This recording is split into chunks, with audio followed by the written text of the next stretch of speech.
Am I the asshole for fake sleeping all night to see if my wife is lying? The past couple of months, my wife has been complaining about our cats. She's been claiming that the cats wake her up constantly and that she's frustrated every night that she has to get up and open the door for the cats. Or the cats keep making noises, or the cats keep jumping on her.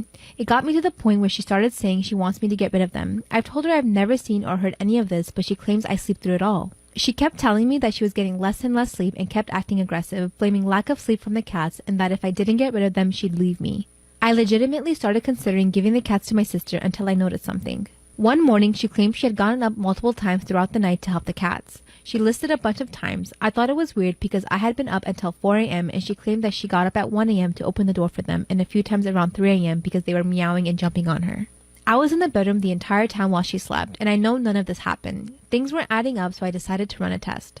I waited until she said she was going to bed, then I let the cats out of our bedroom. I lowered my phone brightness and faked going to sleep. I just laid there in my bed for the entire night bored, but I definitely did not fall asleep. I made sure to make timestamps every 30 minutes on my phone through Discord just to be sure. I marked down every noise my cats made. One cat had jumped down from something and made a little noise around 3:18 a.m. and one ate food relatively quietly by the bedroom door at 4:57 a.m. Other than that, nothing happened. Sure enough, my wife slept from 11 p.m. until 9 a.m. and that morning she claimed she had woken up at least 7 times to open doors from the cat noises and cats jumping on her. At this point, I was pissed because she was clearly lying to me. I was exhausted and fed up with the lies, so I bluntly called her out on it. I told her, "That's funny. I stayed up all night to monitor the cats and they weren't even in the room at all last night. I have timestamps and everything, so you've been lying to me and trying to convince me to get rid of my cats? Why?" She just sat there quietly shaking and looking pissed, then got up and left without answering. She came back hours later and ignored me whenever I talked, and when I asked her how I'm the bad guy in the situation, she finally said that I was treating her like a child by lying about sleeping and staying up all night just to see if she was lying or not. And that making timestamps and everything as if I was an investigator was going too far and makes me an obsessive asshole. I did it because she was threatening to make me get rid of the cats or she'd leave me, and her claims didn't add up. So am I the obsessive asshole here? Continuation of the story time I posted about my celebrity ex. He was abusive and he was named in the comments by someone. I did confirm who it was, so if you guys are curious, please go back to that story time. It's the my celebrity story time about my celebrity ex or something like that, so go back to that story time so you can see the comments and learn who it is. So a lot of you guys are curious about how we met, so here we go. I was working at the strip club as a cocktail waitress. He came in one night and it was like lust at first sight. I don't know if you guys have ever experienced that before, but it's a really powerful thing. So he stayed at the bar the whole night and was really aggressive about getting my phone number. First red flag. Didn't even realize it. Honestly, I just thought he was super charming. So the very next day, he's already texting me, asking me if I want to go to have breakfast. I kept saying no, and for about a week, he was chasing me, and I swear to God, he loved the chase. And I eventually said yes. We went to dinner, and it was a really nice, fancy dinner. And he was very aggressive, you know, wanting to kiss me and stuff, and I let him. Part 2, so the dinner was really romantic, it was really fancy, and he tried to kiss me and I kind of pulled away, but he was really respectful, and then it just kind of snowballed. We had another date and it was really nice, and then we had another date, and then on that third date, I went over to his house, and at the time I was 20 years old. I was like a baby and I was super nervous. I was like, I'm in a strange man's house. Like, what am I doing here? And then he kissed me and it was like magical. It was just the most amazing thing ever. And this man just had this like power over me when it came to stuff like that. He was really romantic and I had never experienced anything like that being so young. So anyway, weeks pass and everything is wonderful. He's an amazing guy. And he even starts talking about marriage, and it's only been about a month into the relationship. 1 month and he's already talking about marriage. So he basically asked me to marry him and I said yes.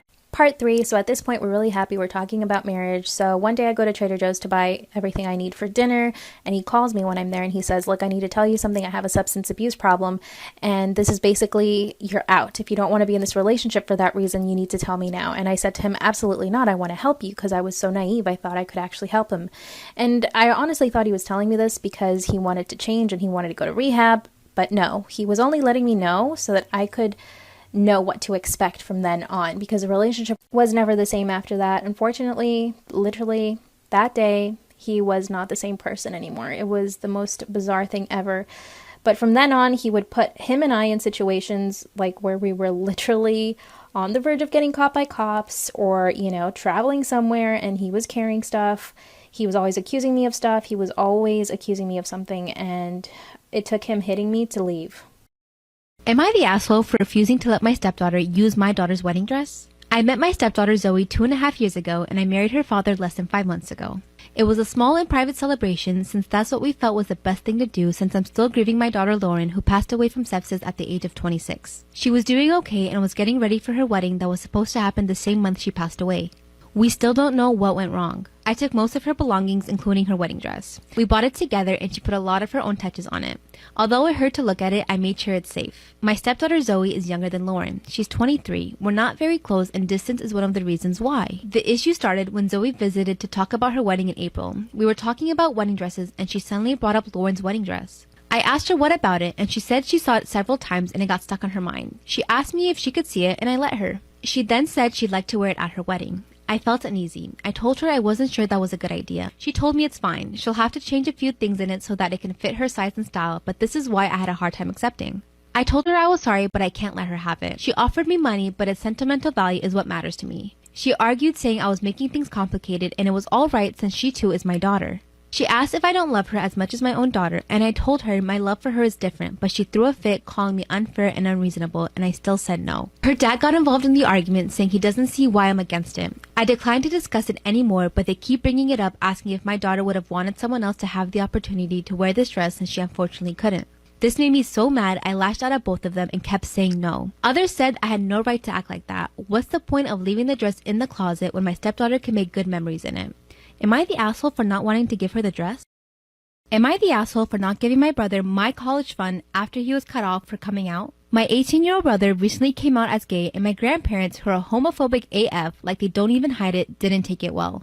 My parents obviously support him coming out, but my grandparents have cut him off financially. See, for all of us, my grandparents set aside separate college funds over the years. We don't necessarily have to use it for school, which was my case. I'm 27 years old and I had a son my second year of college, so I decided to get into an apprenticeship program instead and use that money for baby expenses and to save up for him. My girlfriend and I are managing well, working full-time. We don't touch that money at all unless it's for him. My brother knows I still have this money and he's asking me to help invest in his future since it was always a given that our grandparents would pay for his college. Our parents are well off financially, so he wouldn't receive much in terms of financial aid, but they don't want to cover for college tuition because he's an adult now. My sister already graduated and used what was left of the money to put a down payment on a house. I'm really his only option and he's desperate. Because I'm refusing, my brother is calling me a traitor and it's not fair for him to be cut off like this just because he's gay. And I agree. Nobody's happy with my grandparents, but we're using this money for our son. He said he needs it now and I'm being completely selfish keeping this money to myself. My sister agrees with him and that life's been hard enough on him already because of this, so at least I can do as a brother is help him get an education. So am I the asshole for not wanting to give him the money? Story time of when I was almost trafficked in Morocco. My last story time got over 1 million views. That is insane. So I'm going to share with you guys some more story times. These are cautionary tales, so listen up.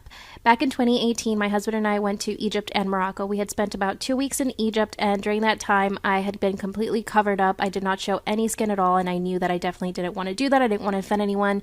I also covered my hair when we were in mosques and certain places. We went to Marrakesh and we stayed at a beautiful hotel called La Sultana, and this was a time that I just wanted to chill. I just wanted to enjoy the hotel, but my husband insisted on going out shopping and like doing touristy things. So we went to the market the first night we got there. It was already a little bit dark, and as we were walking to the market, I noticed a man kept looking at us and following us, and I'm very aware of my surroundings, so I kept looking back and he was always there. As we got closer to the market, he was still behind us and looking. Come back for part 2 of almost getting trafficked in Morocco. So we're at the market and this man keeps staring at us and is like 2 steps behind us. I'm totally aware. My husband isn't. He's not paranoid about these things at all because he's a man. I'm a woman. He just doesn't care. So I tell him, you know what, let's just take a cab back to the hotel. This way he doesn't follow us back to the hotel. My husband says, okay. I wave down a cab. We get into the cab and this man just stares at us really hard as we drive away in the cab. And I tell my husband, are you looking? And he's like, yeah, you're right. I think he might be looking at us. My husband isn't worried at this point at all. We end up going back to the hotel. We have a great night. And then the next morning I wake up and I get my period. So I think I need to go buy some pills. And across the street, there was this little shop. And the lobby at the hotel said, we can go get it for you. And I said, no, it's totally fine. I will go. My husband was at the pool, so I decided to go by myself. And guess who I see when I get to the pharmacy? It's the same guy. Come back for Part 3 of almost getting trafficked in Morocco. So I'm inside the pharmacy, I spot the guy, and as I exit, he grabs my arm and he says, "You're my friend, come with me." A car pulls up, they open the door, and he's to my right. And I'm thinking, what in the world? I was petrified and I kept pulling my arm back. I just kept saying no, but he was like blocking my way. Then I turn to my left and I hear someone yell something like in a different language, and I say to myself, this is either someone trying to help me or trying to get me into the car. So I pushed past that person, and then I feel someone yank the hair out of my scalp. Like I'm running, and like they were clearly trying to hold me back by my hair, and I run past by them. I go to the hotel, I tell a receptionist, and she explains to me that at that time there was people disappearing, tourists, and they thought it could be linked to human trafficking, and for me not to go outside by myself after that. Of course I didn't. I was super. I got married 4 years ago, and my husband and his family are many times over millionaires. My family is just middle class. Our wedding cost around $700K, paid by him and his parents. My parents gave me a flat fee of $10K for a dress, which they are also giving to my sister too. My sister and her fiance are lower class. She has $170K in student loan, while he has $110. They have $18K in medical debt and $35K in credit card debt. Well, last night was my sister's birthday dinner, and she announced she was engaged and wanted help paying for her wedding. She gave me a spreadsheet of how much she was going to need for her dream wedding. Anyways, her dream wedding is supposed to cost $100K, and as her only sister, I need to step up and help pay for her wedding since her parents are only giving her $10K for a dress. She said she needs me to give her at least $70K since I'm rich now. When I told her I'm not giving her $70K, she cried and said it wasn't fair how I get whatever I want. When she realized I wasn't going to budge, she broke down about how I'm just using motherhood to be greedy and lazy. I have 2-year-old twins. I eventually told her I wasn't going to be bullied into giving her $70K. She's 15 weeks pregnant, hence why she's in a rush to be married right away. When I tried to leave, she just snapped and said I'm a bad mother since my mother-in-law stays over often to help. Anyway, she screamed about how I lied about my postpartum depression for the first few months after giving birth, and it wasn't real, and I only used it to cover up how much of a terrible mother I am. An even worse wife since I wasn't well enough for intercourse for a few months. I told my mom, and my mom told her. I feel bad for her since I know she's struggling, but I hate her for saying that kind of stuff in front of strangers. My brother, who's usually neutral, says I should forgive her since she's stressed from crippling debt and has 2 kids and a third on the way. She's claimed I'm jealous of her since she's younger. She's 25 and I'm 33. And now since I'm over 30, my husband is probably cheating on me with the housekeeper and nanny for all I know since I'm never home. I have helpers twice a week, mostly just to go to the salon with my friends and a weekly date. Story time of how I got out of an abusive relationship with a C-list celebrity. Trigger warning, I will be talking about domestic violence. I'm not going to say his name in the video because honestly I'm just scared of him, and I'm sure you guys are going to guess in the comments, so guess away. So this all happened 9 years ago. I was super young and naive, living in LA, working as a cocktail waitress at a strip club called Deja Vu. It was in the Valley. So one night he comes in, he's super stunning. I recognize him right away. He was on a famous daytime soap opera, and I knew exactly who he was. He came in, went straight to the bar, and just stayed there with me the entire night, begging me for my number. Eventually I gave it to him like an idiot. He manipulated me. He was absolutely charming, of course. And 2 weeks into the relationship, we had been going to amazing restaurants, and he was so charming, and you know, life was perfect until one day he calls me and tells me that he has a substance abuse problem. Of course, like an idiot, I'm like, I want to help you, I want to change you. Come back for part 2. Part 2, I tell him I want to stay with him and help him through his addiction. This was so naive of me because I had no idea what I was getting myself into. I go over to his place that same night, I make us dinner, and he's acting really strange, and I realize, oh my gosh, he must be on drugs. Like, this is the first time I'm ever seeing him this way. And suddenly he begins to accuse me of being an escort and a prostitute, and he says that he has evidence. He shows me all of these like printout pictures from an escort website when clearly it's not even the same person as me. And I had to spend the whole night trying to convince him. It was a huge fight. And then he asks me to quit my jobs, and I told him I will. He offers me $4,000 a month to live off of, but I told him I don't want to be with him for the money, so I didn't take it. He took that as basically me saying that I'm not going to quit being a prostitute. So then eventually I stopped going to auditions, answering my phone calls. I ignore my family because I'm just afraid of him thinking that I'm looking at my phone too much or that I'm talking to other people. Part 3, it got so bad that he didn't believe a word I said. I offered to have cameras installed in my apartment so that he could watch everything I was doing because he had accused me of having men over my apartment. And then he asked me to take a polygraph test, but somehow he finds a con man. This con man fakes the polygraph test and tells him that I failed every single question, even the question about my name. That night we go back to his place. He calls me a bunch of names and does other things I don't want to say exactly, but I survived. I got out. He held me in his house for 16 hours against my will. I was begging him to let me leave, and he wouldn't. Eventually, when I did leave, he apologized. He had broken my apartment key, my credit card. He had ripped apart my purse searching for things, and I did get out of the relationship, and he is the most terrible person I know. So if you are in an abusive relationship, please get out. Be safe and just leave. I'm 24 years old and I recently married my childhood sweetheart. We had a pretty small wedding due to the global situation, but it was planned well in advance so we didn't cancel, just kept it to family. And we planned to have a party with everyone else at a later date. For some background on my husband, his parents had him pretty young. They were both 18 and 19 and he has a very close family. Our wedding reception was quite intimate, but we had the traditional speeches planned. Father of the bride, best man, which was my husband's brother, and the groom. It was only the day before that my mother-in-law asked if she could have the mic to say a few words when we sat down to eat. And we said this would be great. Big mistake. Stupid us. We figured she would talk about us at our wedding, so we never asked what she planned to say. She announced to all of our guests that she's expecting a baby. She's still pretty young and very healthy, but it was a huge shock that just completely took over the night. What's even worse for me is that I'm also pregnant and we plan to announce it at the wedding, but I told my husband to just leave it out of his speech. Everything felt a bit sour for me after that. After the wedding, I didn't speak to my mother-in-law for a few days, and I got a call from her sister to ask what's up. I explained that I felt like the attention was taken away from us without our permission. I would have said no if I knew she was going to announce her pregnancy. And it was unfair to spring that on us. Apparently, I ruined my own wedding because it was obvious to all the guests I was upset about the good news and I was being totally selfish. Maybe I was, but it was my wedding day that was already ruined by a pandemic. My husband is on my side though. He clearly feels a bit uncomfortable telling his mom that, which I get. I don't want to have this argument directly with the pregnant woman either. The rest of the family is split down the middle, my side and his, because it was such a close family event anyway. We'd all need some happiness. Now I'm starting to wonder if I overreacted and spoiled everything. The petty side of me wants me to announce my pregnancy at her baby shower. I know it would be wrong, but I want her to get a taste of her own medicine of what she did to me on my wedding day. So, am I the asshole for trying to ruin her special day because she ruined mine? Am I the asshole for leaving a family gathering and insisting my mother-in-law apologize over M&Ms? My wife, 34 female, and I, 31 female, have two wonderful children together, 4-year-old twins. They were conceived with my wife's eggs and a known sperm donor, and I carried/birthed them. Both kids ended up being practical clones of my wife, so it's pretty clear to everyone who contributed to the genetic material. My in-laws had everyone together at their house earlier this month. My kids were outside playing with their cousins, and my sister-in-law and mother-in-law and I were chatting in the kitchen.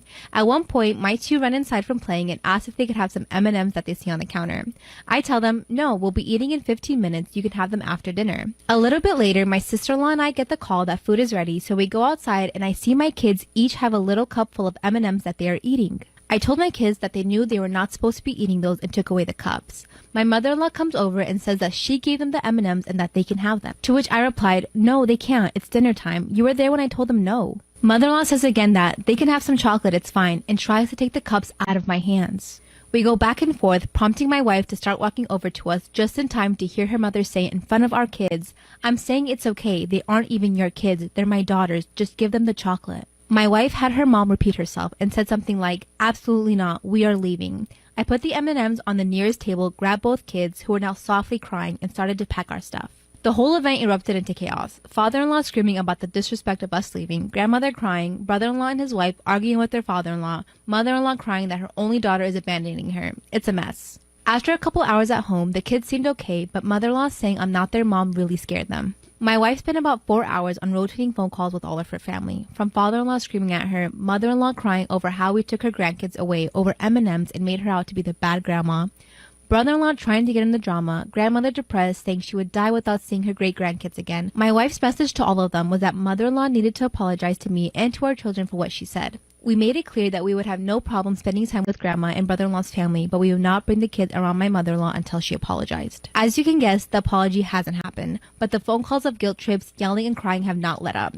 I feel an apology is not even a big deal, and at this point, mother-in-law is making the choice not to see her grandkids. I want to hold firm, but I know how hard this all is on my wife, even if I really don't think it's my fault. Am I the asshole for insisting for an apology? My husband and I have a 3-year-old son together, and there has never been any doubt that my husband is the father. Last week, he came to me and said for the last few months he had been plagued with this anxiety that our son is not his. They don't look identical, but they definitely share similar features, and I see my husband whenever I look at my son. I was obviously blindsided by this and asked him to explain why he thought that he wasn't the father, and he couldn't really provide an answer other than a gut feeling. He asked me for a paternity test, and I said hell no. He said he could just do it without my permission, and I told him if he did that, I would never forgive him. My husband does not have a history of anxiety, but he did lose his job back at the start of the pandemic. I thought he was just stressed out, and I told him if he went to therapy and maybe started taking some anti-anxiety meds that I would consider getting the paternity test. He got upset and said that once he got the results of the test back, he wouldn't be anxious anymore. He again threatened to just get the test without my permission, and I told him that this would end our relationship. My friends and family are divided over this. Some think I should just take the test, and others are saying he's being insane and that if I cave to this, there's just going to be something else. I think there's something more serious going on here.